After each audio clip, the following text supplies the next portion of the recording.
Hello everyone, আশা করি তোমরা সবাই কেমন আছো। অবশ্যই ভালো আছো।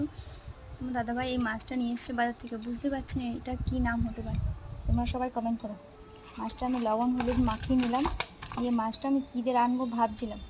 তারপরে হাতের সামনে পেলাম ওলটাকে আমি সুন্দর করে ছোট ছোট করে কেটে নিলাম, দেখতেই পাচ্ছ ছোটো ছোটো করে কেটেছি। তার এসে স্পেশাল একটা ভাজা মশলা দেবো, তার জন্য জিরে ধনে শুকনো লঙ্কাটা আমি দিয়ে দিলাম।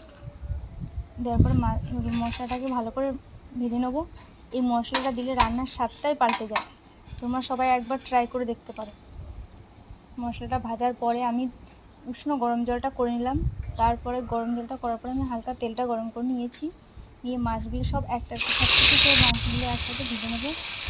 ভেজে নেওয়ার পরে যেটা হলো পেঁয়াজ রসুন, 2 কোয়া রসুন দিচ্ছি, জিরে শুকনো তেজপাতা দিয়ে ভালো করে কষে ভেজে নিয়ে নুন হলুদ মাখিয়ে সব কিছু কমপ্লিট করে তোমাদেরকে দেখালাম কেমন হলো।